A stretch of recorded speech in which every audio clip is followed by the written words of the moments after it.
in Portland, Oregon and New Delhi and her 3 children, with her 3 children and her partner, I beg your pardon, and is currently working on a novel.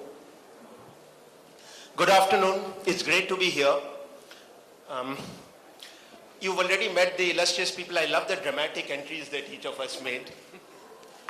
But before we get on to the subject of the second novel or the second book this afternoon, I'd just like to make a brief statement. One of the most famous second novels in contemporary writing is Midnight's Children by Salman Rushdie. We believe that what has happened in keeping Salman Rushdie out of Calcutta is a shame. We believe that all of us here are opposed to the idea entirely, but we also believe that it is time for writers to reclaim the city, to reclaim Calcutta, which has always been the home of free thought and free expression, and indeed to reclaim our entire country as writers and as speakers. And I'd like to start by inviting each of us here, starting with Jeet here on my right, to say something about this. Well, it's not even to do with Calcutta really. It's a trend that is happening in every city in India, at every festival, and I think mostly we saw it happen in Jaipur, which really is a crucible in some ways, because everybody looks towards it, and every utterance made in Jaipur is subjected to the kind of scrutiny that I think you don't get at other festivals. But that said, what happened over the last couple of years in Jaipur, where there seems to be a contingent of people who are eager to be offended and are looking for sentences or words or ideas that they can take out of context and then be offended by. I think that is a very new phenomenon in India, and the unfortunate thing is I think we are seeing the beginning of it, and I think it's going to grow, and it's going to grow heads, and it's going to become the kind of monster that nobody will be able to control. And that's just a very frightening thing to think about. Thank you. Mridula? This is a little unexpected, so I haven't maybe thought enough, but when I think about what the best among us, not only writers but thinkers in general, offer society in terms of critique, it would be a travesty to move in a direction where we deny them that space and silence them. Whether we agree or disagree, it's really, we have to have a kind of a national culture of confidence, because it takes confidence to be self-critical. Our own writers critical of ourselves, this is not anything to be frightened of, and it's certainly not something to silence. The other thing is, to the extent that this is about fearing change, change is always happening. And if we don't comment and reflect and critique as we change, we might change on some other agenda, not our own. So I think what writers and thinkers give us is an opportunity to really reflect on what our agenda is. And if somebody writes and reflects an agenda that you're not interested in, nevertheless, it's a place from where you can then think in opposition, not silence. You don't have to buy the book, you don't have to read the book, you don't have to show up for the session. But to silence, to deny access, to say you can't come, this is injustice. Thank you. Amitabha? I want to say, being from Delhi,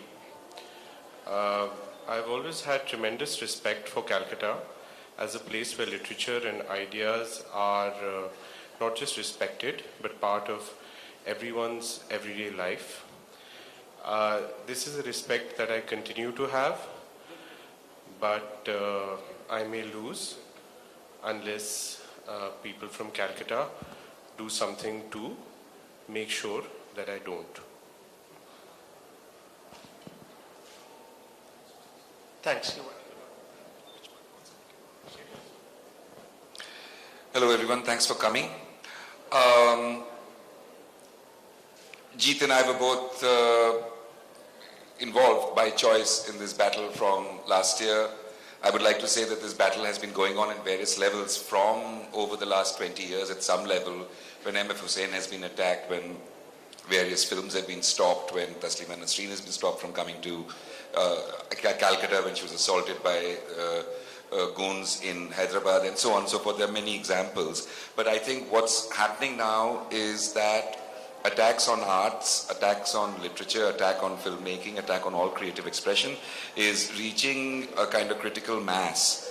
And somebody said to me the other day that I think India is becoming a much more intolerant country. I don't think that's true. I think it's important to remind ourselves, assuming that most of you or all of you agree with us, it's important to remind ourselves that we are not alone. We are maybe in a minority, but most Indians are not of the bent of mind that are going to go out and burn a book that they haven't read, or kill an author, or attack a filmmaker that they don't know the work, whose work they don't know. What is happening is a very, very small fascist mentality, a very, very small fascist phalange that cuts across parties, whether you call them right-wing, left-wing, CPM, RSS, BJP, Congress, Trinamool, all of them are at fault. All of them have misused attacks on artists to try and garner votes. And they are a small minority. Calcutta is not an intolerant city. India is not an intolerant country. But if we are not to sink into a really, really dark space, we are going to have to, as Arunava said, reclaim what is rightfully ours. And we have to reclaim it non-violently, with a lot of stamina, with a lot of energy. A few writers or one or two figures will not do it. It has to be a collective effort. Remember that it's 1 or 2% of this population who are trying to spread this poison, and I'm sure we can match that 1 or 2% of the population by 1 or 2% of the population that loves to read, that loves to see films, that loves creative expression. So I would urge you all in whatever way you can to help us all cross this road. Thank you.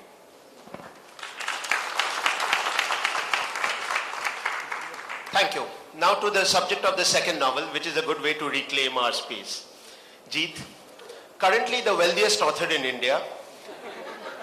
Well, just remember 30% of that goes to Manmohan Singh for the wonderful roads, the fantastic power, the water, clean water you can drink from the taps, and so on. Right. Still, currently the wealthiest author in India. The winner of the DSC South Asia Literature Prize, and the most fated writer in recent times. Is there a lot of pressure on you to repeat the act that you pulled off with Narcopolis? Not really, no, because I've been working on this book for a while, for the new book, and when the festival's over, and when the stage lights are off, and when the audience has gone home, and when I go home to my quiet house and sit in my room alone and stare at that screen, nothing has changed from when I wrote the first book. All the same anxieties and the same stresses and strains are in play, and I actually welcome those anxieties because they keep your edge, and well, we'll see whether they kept the edge. You believe him? You don't think he's under greater pressure now? I think Jeet is telling the truth. I think he's a neurotic, self-biting kind of character enough, knowing him, the little bit that I do, that he would get a little bit of a kick from all this stuff, but then I think he would just turn around and say, fuck it, I'm just going to, I still have a problem here. And also, just remember, I'm not 25. I'm unlike Ruchir. And as I've told Jeet, my computer is breaking up and he's got the money, so he should help author friends out, since I don't have the kind of cash he has. So there is this kind of tension that maybe I'll have to win some more money to fend off the sort of hangers on and so forth. So well, I think the tension's there. The whole question is kind of moot because I think you're done with the second novel. I think yesterday or something. Can I say of course. In Calcutta. Swine. In fact, I'd really like to thank the Kolkata Literary Meet, Malvika. I'd really like to thank you because this hotel has just been amazing. It's a very quiet space. From the window you see these lotus ponds and the koi, and you don't have to go to anything if you don't feel like it. There's breakfast, lunch and dinner. There are drinks in the evening. There are people, it's sort of like a writer's residency where you can meet people if you want. And I just wanted to say to the ITC Sonar, if you want a poet or novelist in residence, here I am. There's a queue. This is clearly why I haven't finished my novel, because I'm staying at home in Minto Park while this I will turn up Ridiculous. once a week, say on a Saturday night at the club and say a few poems. I can even include a scene where a character lives at ITC Sonar, you know. Let me know. In New York. I just want to say something here. There's one difference though, Jeet, I'm sure you're aware of this, that when you're writing the first book, half the time or 3/4 or 5/6 of the time, you feel that it's never going to end. When you're writing the second book, you feel that only maybe I would say 1/3 or 1/4 or maybe 1/5 of the time that it's never going to end. But with the first book, I had no idea that it would end till it ended. With the second book, I felt that, well, once before I managed to get to the end, so maybe this time also it'll happen. Right? So there's a little edge of the anxiety, although the technical problems are still there. Because if they weren't there, then it was probably going to turn out really bad. So I guess the craft of it becomes a little easier, but the actual nuts and bolts of it, you know, it's as difficult as it ever was, and that's never going to change, you know. I mean, Naipaul said that in his Nobel lecture. He said that he starts with an idea, with no idea how it's going to end, and that is after, you know, a lifetime of writing, he's still doing it in the same way. So that's a good thing, right? If you already knew what it was going to be about, when you started, then you probably shouldn't be writing it in the first place. but also I think it's true that writers write the same book, pretty much. They try and disguise it, but all the obsessions are the same. You know, all the hungers that drove the first book will be present in the last book, though if it's a good writer, he'll try and hide it and disguise it in a way that the reader won't be apparent to the reader right away. I think that's, you know... So, Mridula, sorry for this question, but what would you most liken the act of writing the second book in your case rather than novel 2? Is it like having a second baby, like Oh, a second... no. No, let me finish. I'm giving you more options. Second baby, second marriage, second stint in a lunatic asylum. Maybe the latter is the last option. C is probably the closest to the truth. Because I wrote a collection of short stories and then I wrote a novel which just came out a month ago. And so this is all very fresh for me still. I was editing till about 6 months ago. And what I'd say is that switching forms the way I did, I always knew as a writer I was most interested not only in what I said but how I said it. And I'm very kind of conscious of that, and readers who have read my work know that I even in the collection of short stories, each short story looks different from the previous one in many ways. And though I mine the same ground endlessly, I'm trying to figure out how can I say this. So what I found when I moved to the novel is that, in fact, now I'm saying it in a whole other way. And that required me to change. So all along, the conceit in this business of how I tell it being as important as what I say, I always related that to the reader. The reader was going to come, read my book, and experience the what and the how. I never quite understood how much of that is also in my head. So in short, short stories require a certain kind of brain wiring, and the longer form required a very different wiring. And so I had to rewire. And there were, I mean, and got stuck along the way at times. And, you know, the form dictates what you're thinking and how you're thinking it. So this is the pleasure, I think, of reading in different forms. And I always understood that as a reader. But second book, you know, learning new things all the time. Yes, so part of one reason for the shift, if you like, in your perspective, was the difference in form. But would you like to generalize from that and say a writer becomes a different person each time he's doing a new book, and therefore the second novel is written by a new person? You know, somebody said, you know, we only tap something like 10% of ourselves anyway. So I don't know that we get to become a new person, but we get to become acquainted with more of ourselves. So we're all more than we know. You know, this is the reason to feel very confident. I know I sound like I write for Reader's Digest, but yeah, we're better people than we know ourselves to be, and part of self-exploration is figuring that out. So this is a good time for you to read us a little bit from your new work.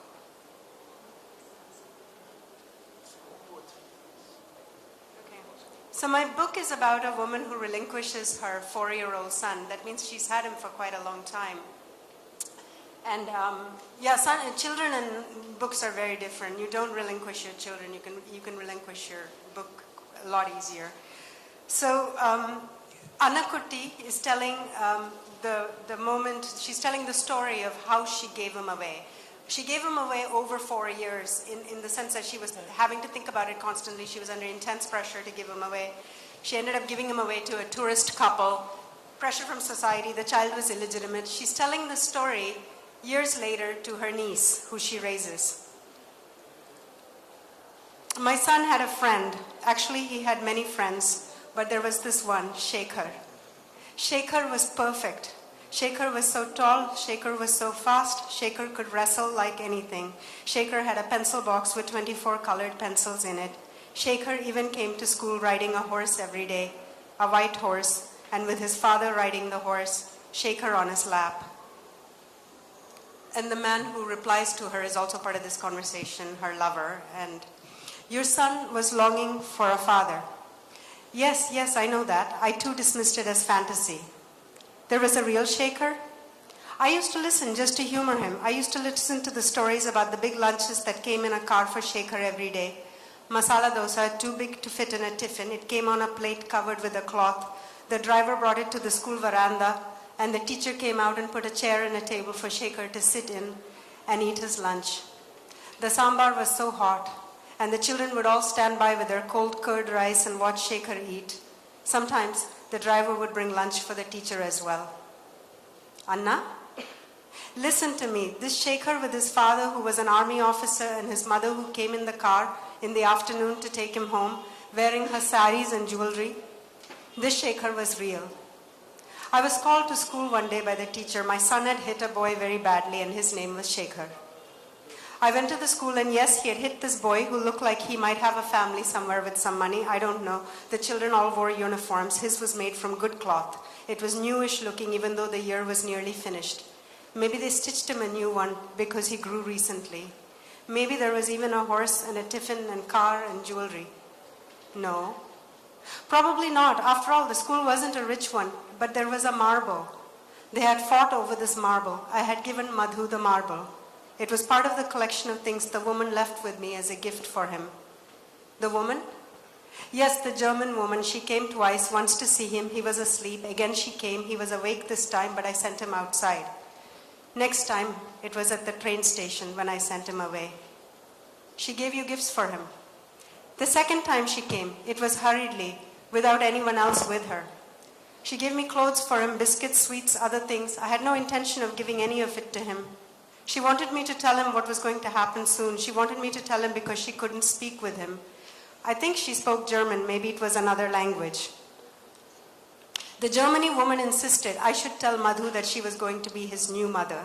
She insisted I give him the sweets and the biscuits. His birthday was just a few months before. I had not even been able to buy him a cake. And she left all this for him so that he would be happy to go with her. And a marble.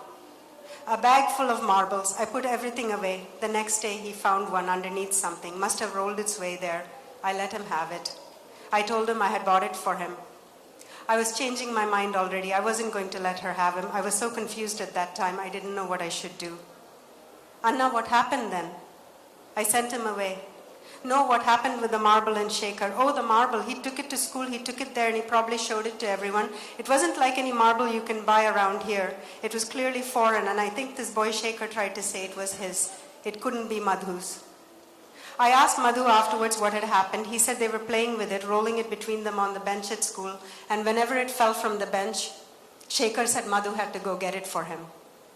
It seems when they play with Shekhar's ball, that's the rule. Whether Madhu throws the ball and misses or Shekhar, it is Madhu who has to collect it.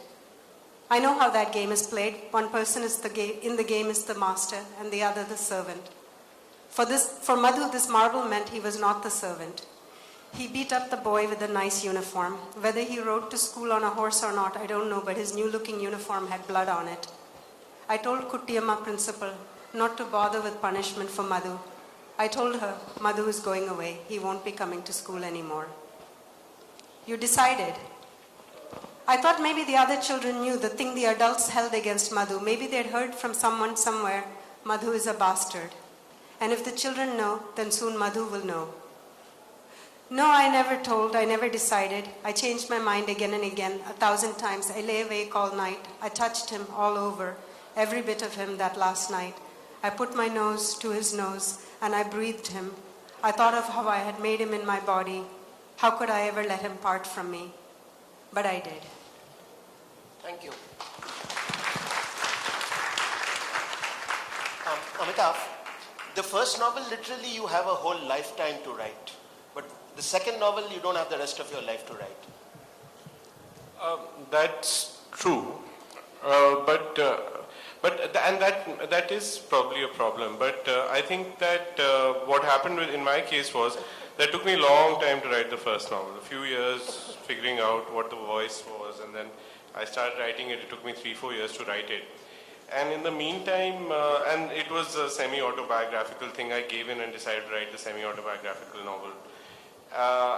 But in the meantime, while I was reflecting on a time which had long passed in my life, other things were coming in. So after I finished writing the first novel, and I took a breath, I cleared that out of my mind, so other things started popping up. So then I realized that, okay, while I've been busy doing all this, the input has been flowing in, and it's been building. With this one, it was particularly strange because this is actually the third novel that I wrote. It's the second published. And the second novel I wrote, I finished it, and I was completely exhausted. I'd spent a year working on this along with my job and all that. And I told my wife I've been going on a break from writing for at least a year. And 3 weeks later, one day I said that, I have this idea. Do you want to listen to it? And she said, you're on a break. I said, just listen. I'm just talking. We're just talking. And this book, the ideas for this book were almost fully formed when I told them to her. And I wrote it in what for me was record time, almost, maybe 13 or 14 months at most. And a lot of people ask me, why did you write this? How did this idea come to you? And honestly, I don't know. It just came out one day. It just needed that second novel to clear out of my head. And it just, came out and said, me next. And it has nothing to do with the second book or the first book for that matter. So the first novel is what is conventionally called a coming of age novel. What's the second one about, very briefly? The second one is about a neighborhood in Baltimore, which is a city I lived in the US, which is about to be demolished. And a bunch of people, an Indian, a Pakistani, an African-American lady, and this young white American couple, who are kind of trying to prevent that from happening. Right. And the third one is about that very rare phenomenon in Delhi called corruption. Yeah. And has that very unusual character of a corrupt bureaucrat. But really, it's a very unusual book in the way this person and his dharma of looking after his family is balanced against his need to make it possible and the methods that he has to undertake. Would you like to read us a little bit from the Householder? All right. This is The Householder. My recent book came out last year. Let me find this.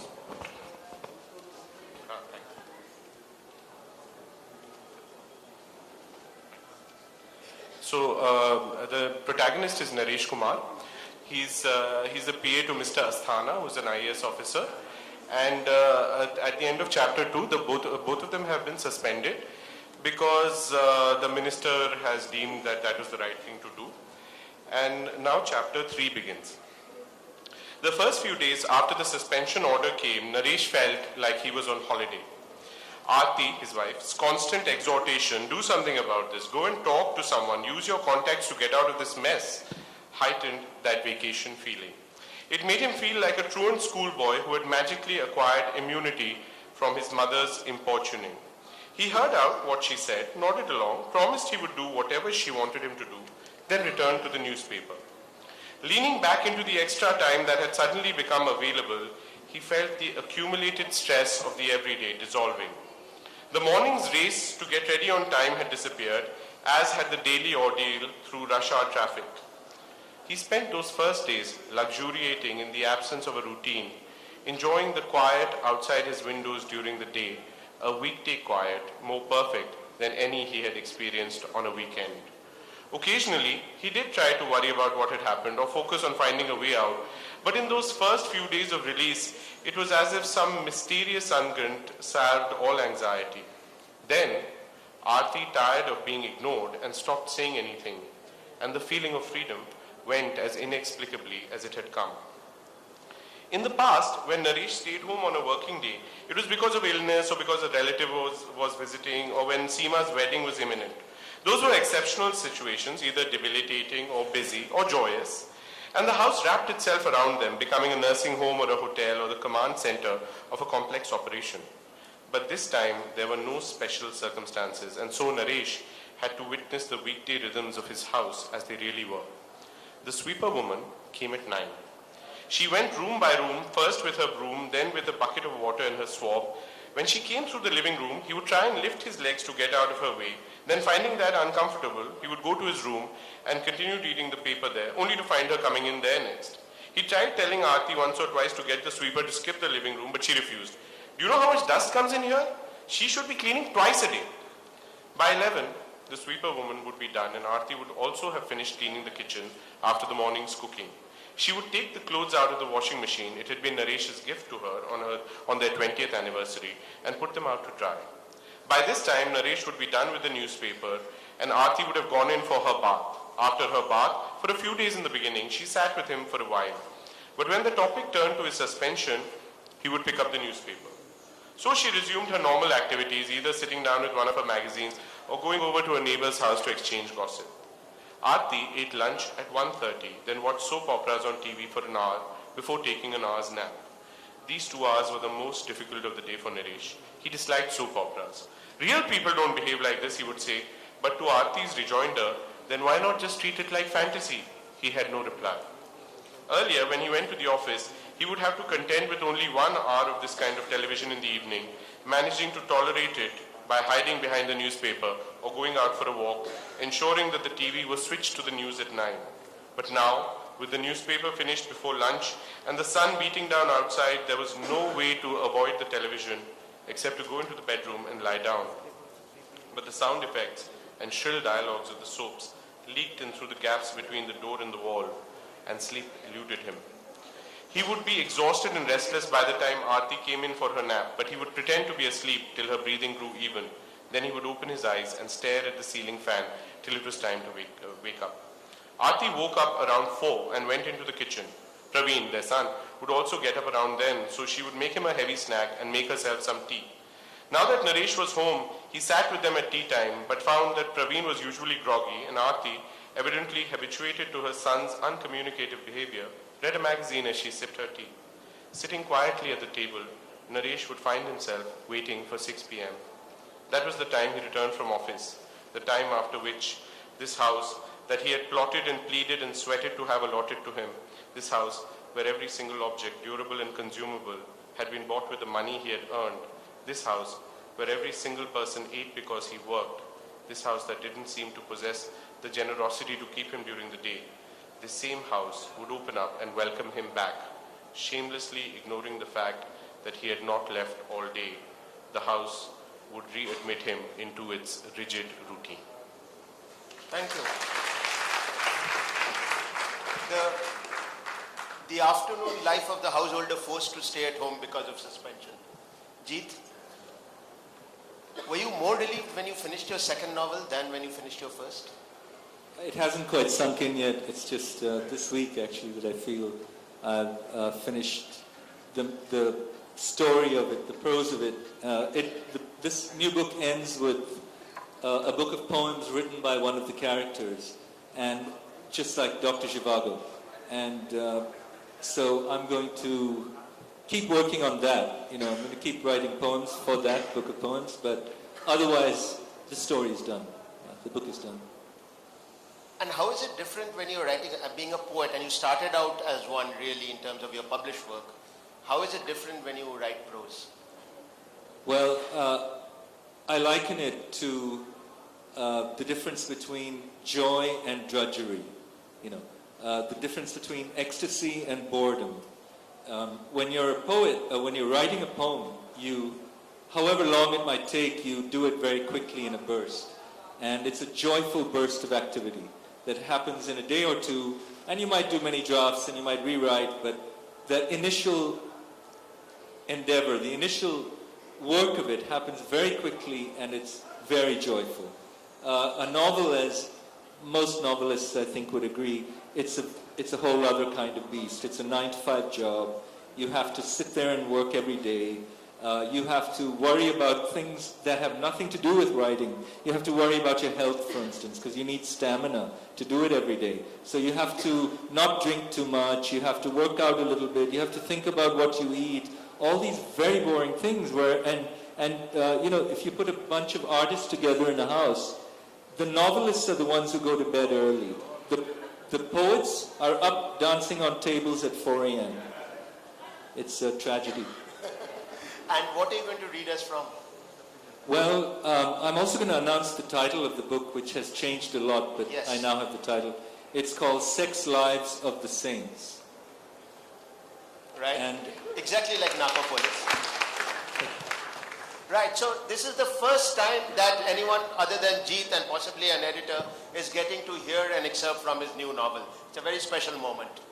no, actually not even an editor. Not even an editor. This is a section from the novel. It's a novel about a painter who's also a poet and a thief, and he lies and cheats and steals and is just the worst kind of human being. But he's also, in a way, a kind of a saint. But the section I'm going to read he doesn't appear in this. This occurs around in the middle of the book. It's to do with a televangelist called Benny Time. And it's a section called The Annals of Time. And this is the bit in which Benny meets the musician with whom he will collaborate on his televangelism stage shows. If I come to a word that begins with the same letter that friend begins with and rhymes with good luck, I will, because I don't want to offend anybody, I will say beep. But if you want to know what it is, call me later. And I might have to beep other bits as well, because after all, this is India and, we don't want to offend anybody, do we?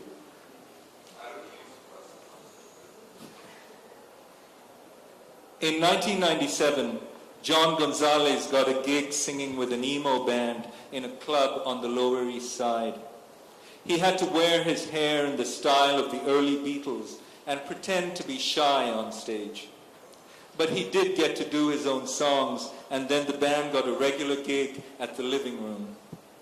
They changed their name from The Band, as in B-A-N-N-E-D. They started out as a post-punk collective to John's Got Time, and had a hit with a song called Maybe Baker. In the summer, they were invited to Coney Island for the Mermaid Float, where they performed to their biggest audience yet. Late that night, high on smoke and beer and post-concert good vibes, John and the band took a turn on the boardwalk, meeting fans, signing t-shirts and breasts, and touring the strange attractions section at the far end of the beach. Somebody gave John a swig of MDMA-laced grapefruit juice. He stopped to look at Lydia, the tattooed lady, and shook her hand and posed for a picture. When he emerged from Lydia's tent, the rest of his band had disappeared. He saw a string of colored lights flickering on a plastic Christmas tree. The bulbs went off and on with a sound like suction cups disengaging. Just then, a candelabra of fireworks went off in the sky and lit up the faces of the people around him. They were mostly tattooed and pierced, with surgically altered noses and bifurcated tongues that moved separately like twin serpents. Somebody laughed, and it sounded to him like glass breaking in his inner ear. A man with webbed fingers licked ice cream from his thumb, and a brass band started up. He saw that the musicians were midgets dressed in neon sombreros and cowboy boots. They played a dreamy version of Malaguena Salarosa, and each time the lead midget sang E Salarosa, he put a sob in his voice. Somebody touched him on his neck, and he turned. a girl kissed him on the lips. She had crimson eyes and wet hair that reminded him of seaweed. She said, "You taste like sea salt." He wanted to tell her that she was the one who tasted like salt, but instead he said thank you and forgot why he was thanking her. She took his hand and led him to the darkest part of the boardwalk where the man with 2 dicks had a tent. They paid and went into a space lit by candles. A line of people were waiting and speaking in whispers. John and the girl joined the line, which moved very slowly. The girl kissed him again, a long kiss that gave him an ache in the chest and made it difficult for him to breathe. And because his eyes were closed, he felt as if he were drowning. He thought, my pulse is too fast. Oh, beep, he thought, what was in that drink? And just then, a curtain parted and they stepped into a space that looked like a prayer room. There was a pew, and behind the pew on a stand was a tall man who wore a bird mask and nothing else. They went up to him, the girl in front. The man's penis was of average size, but growing just above it, in a straight line from his belly button, was a smaller penis about 2 inches in length. It hung to the side like a wart. The girl touched it carefully, and John saw the man look at her for the first time. She beep, beep, beep, beep, beep, beep, which stayed flaccid, although beep, beep, beep, beep became hard. When John looked up, he saw that the man was watching him, drawing him in with his eyes. He took the birdman's penis into his mouth and tasted sour coconut milk, and the man said, no more, I can't, I have a show to do, why don't you wait until I'm done? Which they did. He and the girl waited until the crowd had gone and then went back to the birdman's trailer where they beeped for hours, beeped in different combinations and combinations of combinations, and not once did the man take off the mask. When John woke, the girl had gone and the man was sitting in front of a mirror. His mask lay on the floor. They watched each other without speaking, and then they made love looking in the mirror. In the shower, the birdman kissed him for the first time. He said, I caught your show last night. Do you want a job? The pay is better than your current gig, but you'll have to lose the band. Though I have to say, I like the name.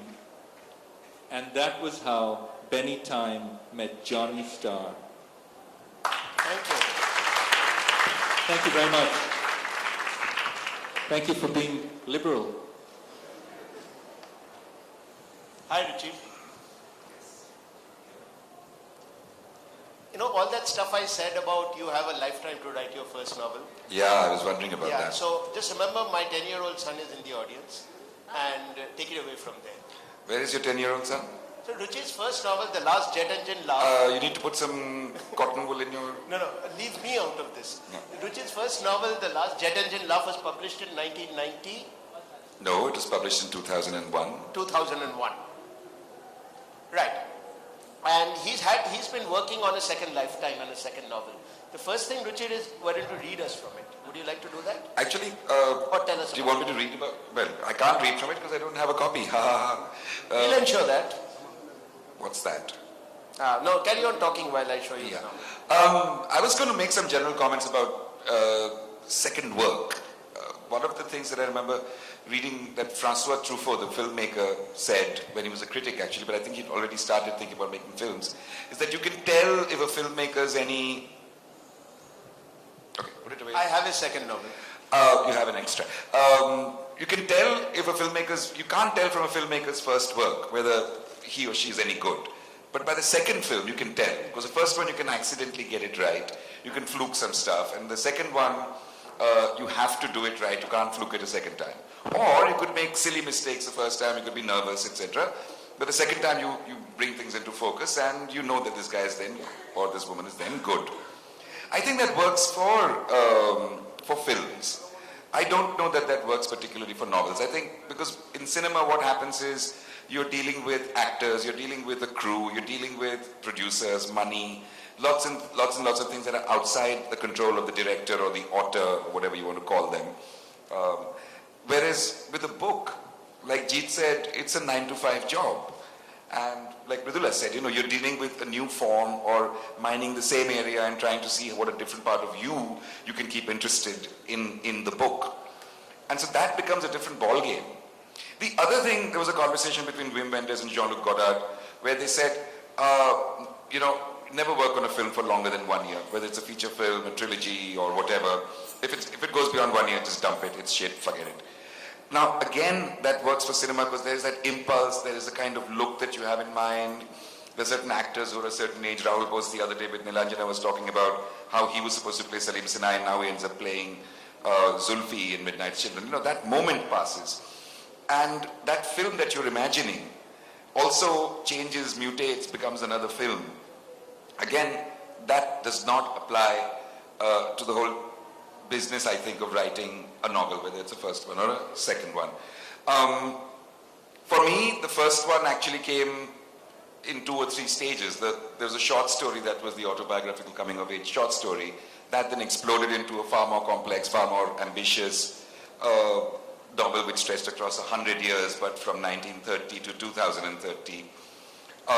It took me 3 or 4 years once I realized that's what I was doing to finish the book. And I remember writing that book quite quickly and with sort of waves of inspiration, energy, stamina, all of that stuff. And then when it was done, I wasn't surprised that it was done. I'm trying to remember that moment now and finding it very difficult because what happened after the first book was I gave myself 2 or 3 years, even though other stuff was gestating and my publisher had backed me with an advance and all this good stuff. I actually started work seriously on the second book, I would say around 2004, 2005. The task I set myself up was the first book had the kind of cinematic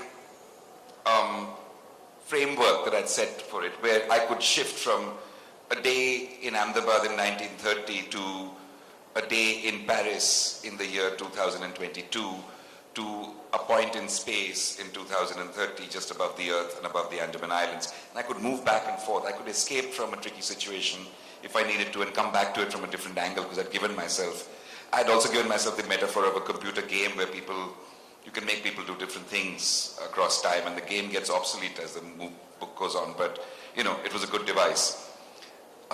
This time around, I confess I've set myself up a different task.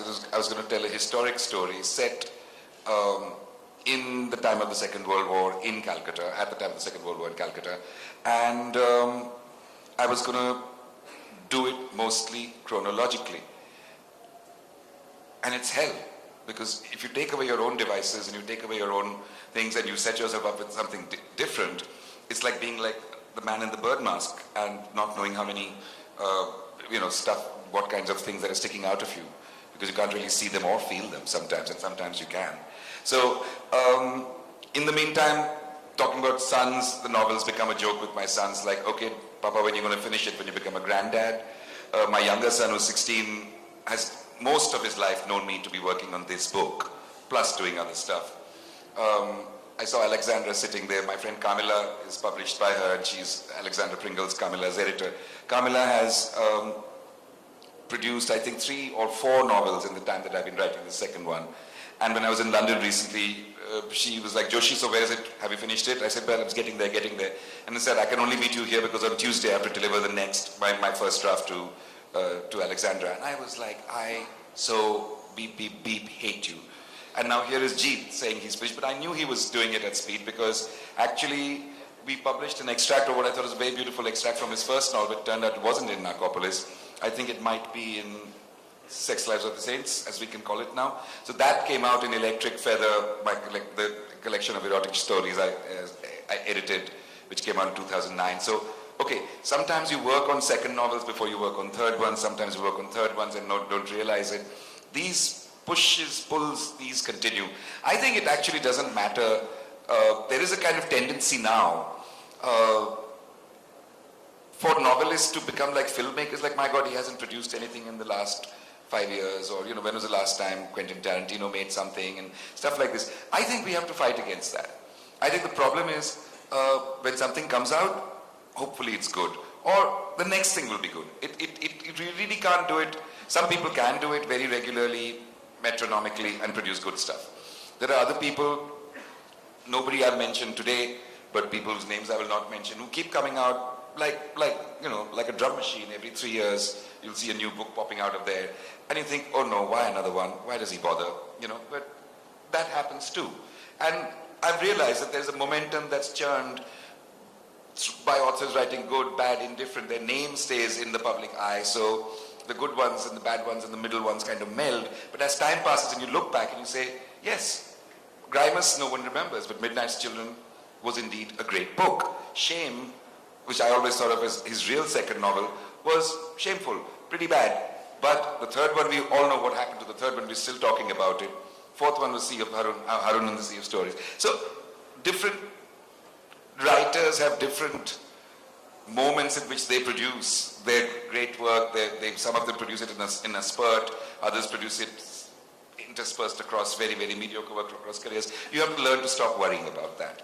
And once you stop worrying about and worry about what's on the computer, the tensions of what's facing you, and your anxieties about this character, like, oh fuck, this guy is really not working, or I have to make him do this scene which I don't really want to write, stuff like this. That's the real struggle. That's when you get your hands dirty with the paint. And I will not tempt fate by telling you where I am with my second novel, except that yes, serious work has been done on it over the last 4 or 5 years. There was a point where I was kind of upset that it had taken so long. Right now, I think I've crossed some hurdle somewhere where between Kartika, our editor, our shared editor, and myself, I could say to you that, yeah, it should be finished this year, I hope, inshallah. And now I will attempt to read from an iPhone a novel that Arunava claims is mine, but it may not be. He may put whatever. Ruchir, you're lucky. I mean, you guys are lucky.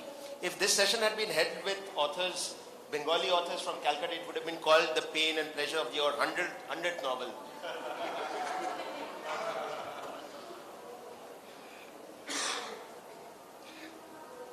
Okay, how much time do we have? Because as much as you like. It's only Jug and Bunny after this. No, but seriously, because I'll actually keep it to a short extract, because actually I feel somewhat fraudulent in the sense that, Jeet has actually finished the manuscript. These guys have published second book, so I will just keep it. I will read one chunk, talk briefly about it, and then we can get out to other stuff. Calcutta, 1944. So yes, let's do this to jazz. The percussion sound of bone crack, not full crack, just a light crunch of skeleton upon skeleton. The long trombone of the 9 o'clock siren. The long whimper of the truck engine dying down. Good old Bedford 4-stroke bass. The bone beat still going. The scat of morning dogs about to be left hungry. The food being trucked away like a tune being pulled on them. But, just before the half number ends, the horn yowl of Mago, oh Mago! Some poor dame's voice shiny as if through brass rough paper thin, but still full, all the timber of life, not clear if she's going high for some husbandman's face she's seen on a body drumming into the morning transport, or if it's just her own face she sees there tomorrow, or her third or fifth babies, or her old mama who she's just seen going down. In grand and meaningless memory, hey man, let's put the sharpest cook knife into the carcass of jazz, between the luscious dead meat and the marrow-rich bone, between the smooth score and the maverick hi-hat, between the slothful, slumberous deep sax, bare E-tone, since you ask, and the hopped-up guitar strangling its own strings between the lute calls white-ass double bass, who does a motherfucker fucking thinks he is, Mozart, and the mewling of the rear gunner's clarinet, hope for his crew's sake he shoot sharper than he blow, hope for all of them a quick and early death, a clean wipeout, unlike the bone bags being shuffled here in front of my sad and sorry eyes. A clean go a mile above the whitest mountains on earth. Maybe as many as 5 seconds, 10, maximum 15 of knowing that this your end. Your big hello to hell heaven, and then you's gone. Either the record finished scratch of nothing type eternity, or floating in that ocean of air like one of these statues these people love to float into the river after their carnival. Floating and knowing you managed to take a few slant eyes with you. Who knows whether friend or foe, Jap or chink, but knowing for sure the flak can't touch you no more. Knowing the shell puffs is now some sort of celebratory send-off to you, your life, who you used to be. But not like this, not like this, not like this cart-pack shuffle of bodies, filthy with the ghost of a shit they managed to pass before their passing. their stomachs still craving, empty as a beer barrel on Monday morning. Even after death, their eyes looking for food, their mouths looking for a taste. They was unlucky to have it, they was kids. Sound of an ungrown kid, all this rattling. Sound of a mass kid that never grew up. Sound of something that learned to dream too damn early for its own good. Like a bunch of mosquitoes trying to write poetry. Like a band of cockroaches trying to follow a tune sheet. It's like someone drop a big slow bomb on these fuckers. A bomb bigger than God that spreads and spreads and spreads. Something like universe. Big 4.8 12-engine Silverbird dropping a big piece of resonance. And you know what? It's going to come down the old Mississippi one day, just like it came down here, this delta. We're in the face of hell. But what hell? Where in hell is hell, except right here, right in front of my burning eyes? And maybe I shouldn't feel so bad for them. At least not for them that's dead, because they done got away. The whole daily stack of them. Hell maybe gets carried away to the river every morning in 3 camouflage green trucks. The bags fill to the top. And baby, there's nothing you did, could give me, nothing you can take away that plays any tune with this. So let's do this to sound, let's do this to jazz, let's just do it. 1 second. Something stands firm behind Byron's head, doesn't swim and slide like everything else around him, and he realizes it's the wall he's been leaning on. As he stares, trying hard to stop his eyes from prancing, the men pull down the tarpaulins, curtaining the packed corpses. One by one, the Bedfords growl into life, their exhaust pipes blasting out in sequence. First one, then the other, then 2 together, then all 3 going at once in smoky agreement. The scraping of the horn rim against the wall comes to Byron as much after he finds himself tottering in the middle of the lane, much after he has pushed himself away from the support and walked right into the exhaust fumes. After the first weary lorry creaks away from the narrow pavement, he looks down and sees, without any permission from him, his feet have spread themselves into playing position. That's right, he thinks, let's do this.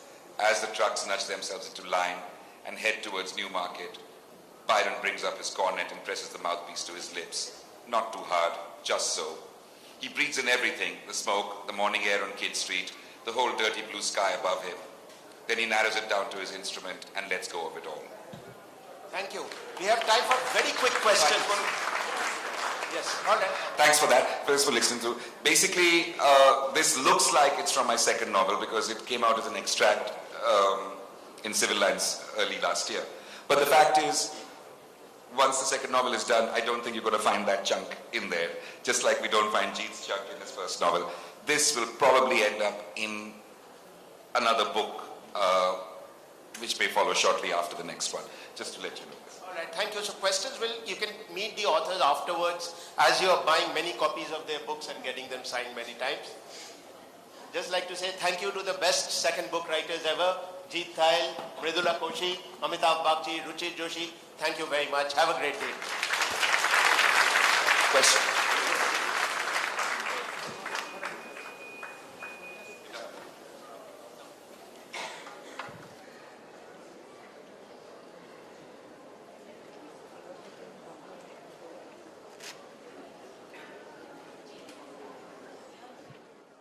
Make sure that I don't. Thanks. Hello everyone, thanks for coming. Jeet and I were both involved by choice in this battle from last year. I would like to say that this battle has been going on in various levels from over the last 20 years at some level, when M.F. Hussain has been attacked, when various films have been stopped, when Taslima Nasreen has been stopped from coming to Calcutta, when she was assaulted by goons in Hyderabad, and so on and so forth. There are many examples. But I think what's happening now is that attacks on arts, attacks on literature, attack on filmmaking, attack on all creative expression is reaching a kind of critical mass. And somebody said to me the other day that I think India is becoming a much more intolerant country. I don't think that's true. I think it's important to remind ourselves. The beginning of it, and I think it's going to grow, and it's going to grow heads, and it's going to become the kind of monster that nobody will be able to control. And that's just a very frightening thing to think about. Thank you. Mridula? This is a little unexpected, so I haven't maybe thought enough, but when I think about what the best among us not only writers but thinkers in general offer society in terms of critique. It would be a travesty to move in a direction where we deny them that space and silence them. Whether we agree or disagree, it's really, I mean, we have to have a kind of a national culture of confidence, because it takes confidence to be self-critical. Our own writers critical of ourselves, this is not anything to be frightened of, and it's certainly not something to silence. The other thing is, I mean, to the extent that this is about fearing change, change is always happening. And if we don't comment and reflect and critique as we change, we might change on some other agenda, not our own. So I think what writers and thinkers give us is an opportunity to really reflect on what our agenda is. And if somebody writes and reflects an agenda that you're not interested in, nevertheless, it's a place from where you can then think in opposition, not silence. You don't have to buy the book, you don't have to read the book, you don't have to show up for the session. But to silence, to deny access, to say you can't come, this is injustice. Thank you. Amitabha? I want to say, being from Delhi, I've always had tremendous respect for Calcutta as a place where literature and ideas are not just respected, but part of everyone's everyday life. This is a respect that I continue to have, but I may lose unless people from Calcutta do something to make. She lives in Portland, Oregon, and New Delhi, and her three children, with her three children and her partner, I beg your pardon, and is currently working on a novel. Good afternoon. It's great to be here. You've already met the illustrious people. I love the dramatic entries that each of us made. But before we get on to the subject of the second novel or the second book this afternoon, I'd just like to make a brief statement. One of the most famous second novels in contemporary writing is Midnight's Children by Salman Rushdie. We believe that what has happened in keeping Salman Rushdie out of Calcutta is a shame. We believe that all of us here are opposed to the idea entirely. But we also believe that it is time for writers to reclaim the city, to reclaim Calcutta, which has always been the home of free thought and free expression, and indeed to reclaim our entire country as writers and as speakers. And I'd like to start by inviting each of us here, starting with Jeet here on my right, to say something about this. Well, it's not even to do with Calcutta really. It's a trend that is happening in every city in India, at every festival, and I think mostly we saw it happen in Jaipur, which really is a crucible in some ways, because everybody looks towards it, and every utterance made in Jaipur is subjected to the kind of scrutiny that I think you don't get at other festivals. But that said, what happened over the last couple of years in Jaipur, where there seems to be a contingent of people who are eager to be offended and are looking for sentences or words or ideas that they can take out of context and then be offended by. I think that is a very new phenomenon in India, and the unfortunate thing is I think we are seeing